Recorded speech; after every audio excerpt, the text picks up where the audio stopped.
welcome. Today's topic of discussion is the Mahindra Manulife Flexi Cap Yojana NFO. Joining us today is Mr. Krishna Sanghavi, CIO of Equities at Mahindra Mutual Fund. Thank you, Mr. Sanghavi, for joining us on the show.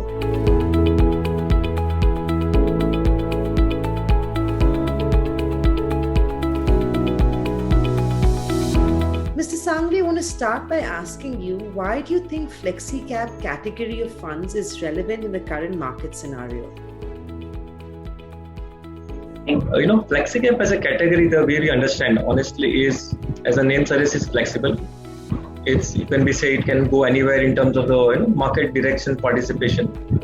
The gist of the product really is that markets, are very nicely clustered into large cap, mid cap, small cap by all of us as an investor participant, whether in a personal capacity or a professional, wealth manager, fund manager capability. The real, the gist of the market lies is really that market has its own dynamics, and those dynamics typically help in moving, the economy as well as the market behavior in terms of a large cap, mid cap, small cap as a segment. And let me elaborate slightly, because there are phases of markets where you suddenly feel nothing is going right for the economy in terms of what was expected versus what is coming out, and that's a space people like to take some recourse to a safe or big size boat called large caps. And there are times when economies does very well. We are in a reasonably upward phase of recovery from what we were, and that's the time when something like small cap, something like mid cap takes precedence. And that's the ability of a fund manager to really navigate through this economic data points, the news flow, as well as the market acceptance of the same. So that's the combination which makes us believe that yes, FlexiCap is a good strategy. Maybe it can be actually a permanent strategy where the investor decides that fund manager is capable of taking those right asset allocation decisions on his portfolios. Right. Krishna, what would be the broad portfolio framework and investment style for this fund? Essentially, there are two ways of handling these portfolios in terms of that's what we intend to do, a dual or a mixture of both. So one is clearly, there is an overlay of large cap, mid cap, small cap asset allocation, which we will consider based on our understanding of market cycles, our understanding of economy. So that's one overlay of large cap, mid cap, small cap. The second and equally relevant is the actual bottom of stock selection. So when we look at the entire let's say universe of stocks, there essentially we will always end up liking certain set of companies in terms of their own management qualities, their own growth path, and of course the valuation at that point of time.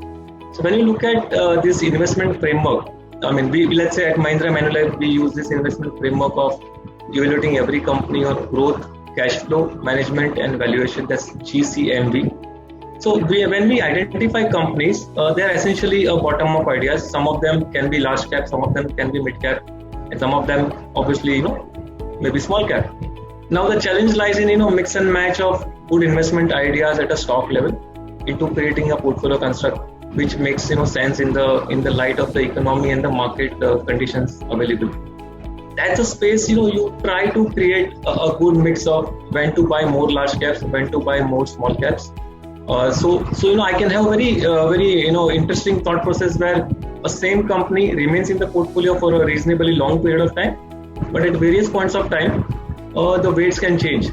So let's say a good small cap idea which we identified and we like it, and the environment seems set more for a small cap companies to do well on business front and by default on the stock market front, we can actually have far more weight on that stock in the portfolio. And at some stage when we believe the broad direction on valuation front, or maybe something has changed in the economy, etc., we can have the same small cap company still in our portfolio but at a slightly lower weight, and similarly the large cap, mid cap weights can occur and change across.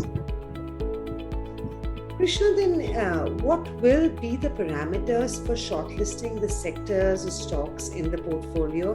What are really the big themes that you would like to focus on in this fund? Okay. See, essentially, as the name suggests, it's a flexi cap strategy of investments where essentially it's not going to be coming from a sectoral top-down perspective. Sectors may be relevant, and I'll come into why sectors are relevant. But essentially, in a bottom-up strategy, yes, there will be companies which are interesting based on where the economy is moving.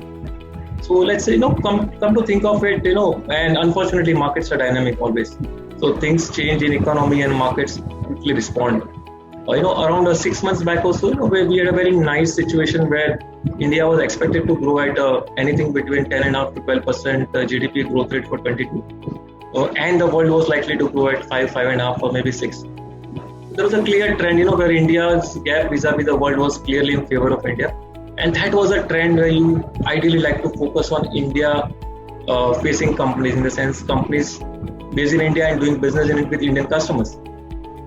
Today, maybe in last 6 months, something has changed because of the COVID phase 2 and the lockdown, and the sheer size of population makes India's vaccination slightly longer, and hence economic recovery a bit delayed vis-a-vis the world. Maybe we are going to be at 8%, 8.5% kind of economic range as per the various estimates, and fortunately or so, world still remains in the similar expectation of what it was maybe 6 months back, or maybe slightly better. So today, what one finds is that there are companies which are serving global customers. Perhaps they are going to have a better economic, numbers or economic momentum in their favor, and to an extent, some of these companies can find a better role. But as I said, this is slightly more, in a way, stock pick at a bottom-up level. In a way, it's slightly more a macro sector rather than focusing on auto, financials, IT, etc., which honestly is a flavor of a sectoral fund and not really a Flexicap kind of a strategy, which is honestly, as I said, bottom up in a market cap matching kind of thing. So that's where I'll possibly say that this is the thought process. As of today, when we see markets, yes, clearly one thought is that companies doing business with outside India global customers perhaps can be a better space. A second interesting theme is what government has done. In last 1 year, we've got this PLI scheme, production linked incentives, which essentially does two things. It first of all captures Indian customers, by saying I'll do an import substitution. So any company which can make the same product in India perhaps gets an incentive from government, and that creates an entire new set of manufacturing capabilities, new companies or maybe same companies with a different product profile. So that's one angle, which is PLI for import substitution. Similarly, the same PLI, the other way around, in terms of government objective, is to give some sort of export support to our companies, again to target the world. We all know global macros. The China Plus One is clearly a game where every corporate in the world is interested in having some diversification. I don't say alternate, because in size and scale, perhaps China is a far bigger player today. But yeah, in terms of absolute quantum, even if somebody can take away 10% of China's absolute value of sales of any product, maybe it can be a meaningful number for that company or that country. So I think that's the second part of PLI, export potential. If I look at this too, again, it really changes the direction, saying that okay, even if it's not a global customer, if it's something new, unmet demand, which is being replacement of somebody else. So these are two primary things I'll possibly say right now. But yeah, some stage we will obviously get more and more into stock specific across the space. Krishna, why should an investor invest in the Mahindra Manulife Flexi Cap fund? That's interesting. Let me ask a counter question: why not? Because honestly, you look at the asset management as an industry globally. That's honestly one of the very few industry where conceptually there are no entry barriers apart from knowledge. It's a pure knowledge economy. You really do not have any barrier in terms of the age of the organization. What you need is really a good set of people, good set of products, and passion to deliver. I think when you have combination of product, people, and passion, and a nice parent, which is nothing but saying that there is somewhere in an ecosystem which supports the organization for growth. So if I come to Mahindra Manulife with that backdrop, clearly from a parentage perspective, while we are a 5-year-old organization as far as company is concerned, but clearly the parents are far more in terms of age and experience across the world. So Mahindra as a group, well known, 75 years is what we are running right now as a year for the group. Across businesses, multiple geographies, covers. So to an extent, there is clearly a knowledge and trust combination, which is what investors should ideally expect as a some sort of a minimum expectation. If I look at Manulife as an organization, which is the parent with a 49% stake, it's a 100-year-old, 100+ organization, maybe 133, 134 years old organization. Some sort of a global leader in its own right in the investment management game. Around $1 trillion worth of assets globally across life insurance and mutual fund customer assets. So if I look at it from a parent perspective, they have their own right set.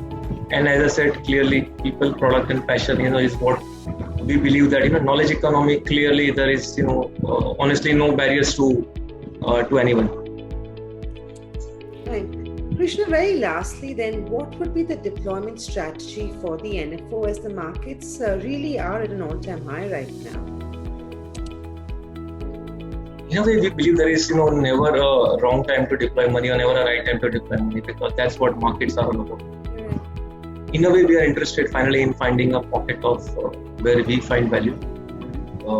We all keep on getting worried, and at this question in last 10 years or 20 years or even more than that, anywhere we would have discussed the same point: is this the right time to invest? And unfortunately, there is no right answer, because on an average, Sensex of 100 odd in 78, 79 is today 50,000 plus. There were ups and downs. So if I equate that basic premise that we are in for a growth investing as a economy, as a country, but at the same time looking at the fact that it's always a bit challenging to move from 100% cash on day one to 95% being invested. There is no right time, and hopefully that's where a little bit you get guided by regulations. So we broadly have this idea that within 30 days you need to come back to that minimum 65%, which in a way is inherent nature of an equity scheme. An equity scheme needs to be 65% invested to even qualify from dividend purposes. Plus that's the mandate in our own of documents, that minimum 65. That's what that 30-day perhaps is the right time, which helps us move that 65. I think the journey from 65 to 95 or maybe 97, 100, whatever the number, is going to be another maybe a month or so more. The way we looking at this is something clear. By the time the money we start to deploy, the quarter 1 results would have been over for corporate India, because our deployment, let's say, in a way starts from somewhere in 4th week of August or so. And that's the time management commentary will be available for what they see around on the second quarter. And come by September end, where my first minimum 65% is broadly invested, we have a reasonable clarity of where the world is headed, where we are headed in terms of which segment of the market is doing well, where the economy is taking shape. I think they'll have reasonable data points somewhere by October month when the result season starts. That remaining 30% can be deployed. Krishna, one last question before we wrap up this conversation. What would your message be to retail investors who are currently waiting on the sidelines for a correction in the markets? Sure. I think as far as investors are concerned, honestly, yes, everybody is worried about how to invest, when to invest, and how much to invest. The beauty of markets is, it gives everybody a chance. It's never, a space where one need not invest or one should always invest. Combination is never, it's never 100 and 0. I think first is clearly look at asset allocation. At what age and stage you are, and what sort of equity exposure meets your risk appetite, because that's honestly the primary part of anybody's investment discipline or investment mantra for self. A second part really is beyond a point. There is an economic cycle in the economy, and there is a market cycle which plays out. They both does converge at times, and at times they have a different direction. What I'm really referring to is that market moves in large cap, mid cap, and small cap cycles in acceptance terms. If I really look at some raw data points, but look at last 1 year. If I look at large cap, mid cap, small cap, exactly a year back, not many of us as investors would have expected that in next 12 months only the small cap can do wonders. I mean, while we're speaking, small cap is up to 110, 115% up in 1 year, while maybe, the pure large cap is up not even 50%. So at some stage, I'll say rather than, you looking to decide what will do well, at what frequency you will change your own money into a large cap, mid cap, small cap, or else leave it to somebody who is, doing it as a part of his profession. They are expected to take those decisions on asset allocation across categories. I think investors are perhaps better, reviewing their own asset allocation as a primary, mantra for themselves. Yes, markets will never give you a right entry time that everyone knows, because it doesn't wait for anyone, as they say. But clearly, having an exposure to equity is part of your core portfolio, and how much is honestly a question of risk appetite as well as a question of your own discipline.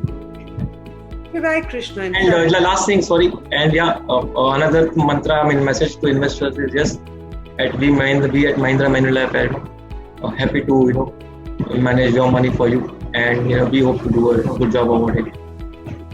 Indeed. In fact, like they say, right, it's not about timing the market, but it's time in the market that actually yields the results. Thank you, Krishna, for sharing your perspective on the markets and the Manulife Flexi Cap Yojana NFO. Thank you so much.